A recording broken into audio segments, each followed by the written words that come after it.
আসাম পুলিচৰ ফালৰ পৰা আহি গ'ল এটা ভাল খবৰ আৰু আপোনালোকে ইয়াত দেখিবলৈ পাইছে আসাম পুলিচ ৰিক্ৰুটমেণ্ট 2023 32টা এছিষ্টেণ্ট জেনেৰেল পোষ্ট ওলাইছে গতিকে আপোনালোকে কেনেকৈ আবেদন কৰিব লাগিব আপোনালোকে সকলোখিনি ডিটেইলছ এইটো ভিডিঅ'ৰ মাধ্যমেৰে জানিব পাৰিব ইয়াত দেখিবলৈ পাইছে আসাম পুলিচ ভেকেন্সি ডিটেইলছ আছে আপোনালোকৰ পোষ্ট নেমটো হ'ল এছিষ্টেণ্ট জেনেৰেল আৰু কিমান টকা দৰমহা দিব আপোনালোকে 14000 ৰ পৰা 60000 পাব আৰু প্লাস জিপি আছে 8700 টকা আৰু ভেকেন্সিজ আছে 32টা আৰু এডুকেশ্যন কোৱালিফিকেশ্যন হ'ব লাগিব আপোনালোকে গ্ৰেজুৱেট আৰু আৰ্টছৰ পৰা হওক বা সায়েন্সৰ পৰা বা কমাৰ্চৰ পৰা হ'ব লাগিব আৰু তলত আছে এজ লিমিট হ'ব লাগিব 21 বছৰৰ পৰা 40 বছৰলৈকে আৰু কেনেকৈ এপ্লাই কৰিব লাগিব আপোনালোকক মই সকলোখিনি কৈ আছো নেক্সট আপোনালোকে সিলেকশ্যন কেনেকৈ কৰিব কৈ আছো ফিজিক্যাল টেষ্ট আৰু ৰিটেন টেষ্ট আৰু লগতে অৰেল ভাইভা টেষ্ট হ'ব আৰু নোটিছ এখন আছে ইয়াত দেখিবলৈ পাইছে there will be no application fees মানে আপোনালোকৰ এইখন আবেদন কৰিবৰ কাৰণে কোনো ফিজ লোৱা নহ'ব আৰু তলত লিখা আছে লাষ্ট ডেট আছে ফেব্ৰুৱাৰী মাহৰ 5 তাৰিখে গতিকে আপোনালোকে সোনকালে এই পোষ্টৰ কাৰণে আবেদন কৰিব পাৰিব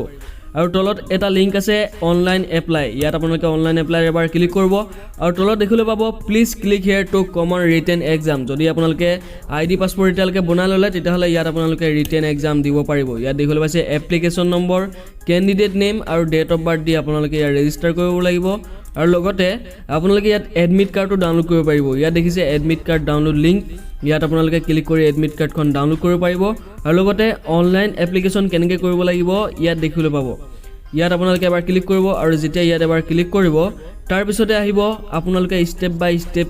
ৰেজিষ্ট্ৰেশ্যন কৰিব লাগিব ফাৰ্ষ্টত তাৰ পিছত লগইন কৰিব আৰু এপ্লাই পোষ্ট কৰিব লাগিব আৰু লগতে ডাউনলোড কৰিব লাগিব আপোনালোকৰ এডমিট কাৰ্ডখন ইয়াত দেখিবলৈ পাইছে আপোনালোকে তলত আছে এপ্লাই অনলাইন সিম্পল এবাৰ এপ্লাই অনলাইনত এবাৰ ক্লিক কৰিব আৰু যেতিয়া ক্লিক কৰিব তাৰ পিছতে দেখিবলৈ পাব কমন এপ্লিকেশ্যন পৰ্টেল বুলি লিখা থাকিব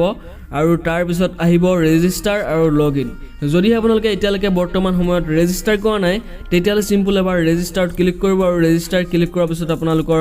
candidate name father's name mother's name phone number আৰু এমপ্লয়মেণ্ট এক্সটেন্স নম্বৰ দিব পিছত আপোনালোকে হাইয়েষ্ট কোৱালিফিকেশ্যন দিব যেনে আপোনালোকৰ পোষ্ট গ্ৰেজুৱেট HSLC বা ক্লাছ 8 বা ক্লাছ 6 যোনটো হয় আপোনালোকে ইয়াত সিলেক্ট কৰিব আৰু লগতে পাৰ্মানেন্ট ডিস্ট্ৰিক্টটো সিলেক্ট কৰিব লাগিব কোনটো ডিস্ট্ৰিক্টৰ হয় হেতু ডিস্ট্ৰিক্টটো আপোনালোকে সিলেক্ট কৰিব তাৰ পিছত আপোনালোকে জেন্ডাৰটো সিলেক্ট কৰিব আৰু আপোনালোকে কাষ্ট ক্যাটেগৰি সিলেক্ট কৰিব লাগিব ST নে এনে OBC বা OBC ঠিক আছে ডেট অফ বাৰ্থটো সিলেক্ট কৰি আধাৰ নম্বৰটো দি আপোনালোকে সিম্পল ৰেজিষ্টাৰত ক্লিক কৰিব আৰু যেতিয়া ৰেজিষ্টাৰত ক্লিক কৰিব তাৰ পিছত কৰিব লাগিব লগইন সিম্পল আপোনালোকে ইয়াত লগইনত ক্লিক কৰিব আৰু লগইনত যেতিয়া ক্লিক কৰিব ফোন নম্বৰটো দিব আপোনালোকৰ কোনটো ফোন নম্বৰ তাত দিছিলে সেই ফোন নম্বৰটো দি দিব আপোনালোকে ইয়াত ফোন নম্বৰটো দিব আৰু লগতে আপোনালোকে ইয়াত দিব লাগিব ডেট অফ বাৰ্থটো সিম্পল মই ডেট অফ বাৰ্থটো ইয়াত বাছি লৈছো আৰু ডেট অফ বাৰ্থটো যেতিয়া দিব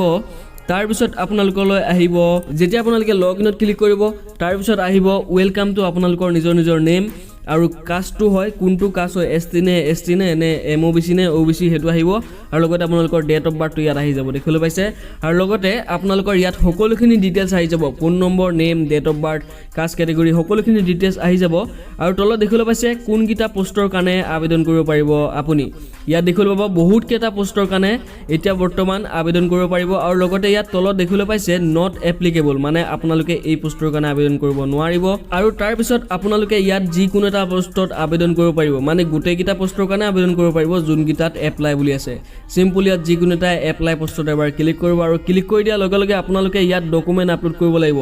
দেখিবলৈ আছে বহুত কেইটা অপচন আছে ডকুমেন্টটো আপলোড কৰিবলৈ হলে ইয়াত ফাৰ্স্ট আপোনালোকে ডকুমেন্টটা চাই লব কি ডকুমেন্ট লাগে আৰু যেতিয়া ডকুমেন্ট কিটা আপলোড কৰিব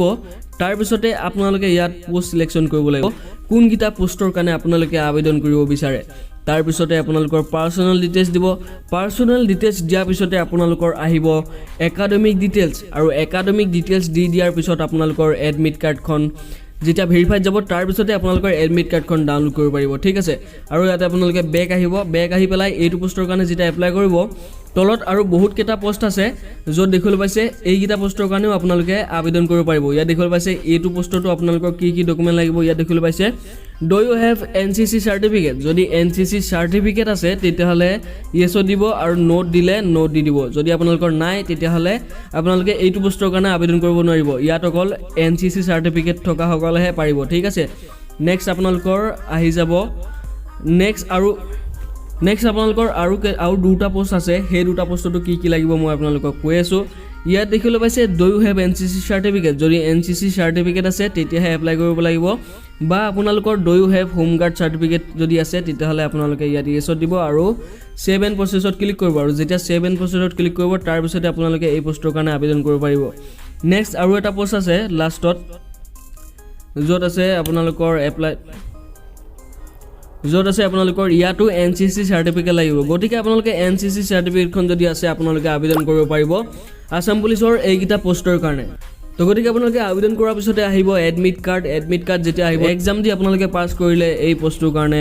এলিজিবল হৈ যাব তো বন্ধুসকল যদিহে এইটো ভিডিঅ' চাই অলপমান হ'লেও ভাল পালে তেতিয়াহ'লে প্লিজ লাইক শ্বেয়াৰ আৰু ছাবস্ক্ৰাইব কৰিবলৈ নাপাহৰিব কাৰণ মই আপোনালোকৰ বাবে এনেকুৱা ধৰণৰ ইণ্টাৰেষ্টিং আৰু নলেজেবল ভিডিঅ' লৈ আহোঁ তো লগ পাম আকৌ পুনৰ এটা নতুন ভিডিঅ'ৰ সৈতে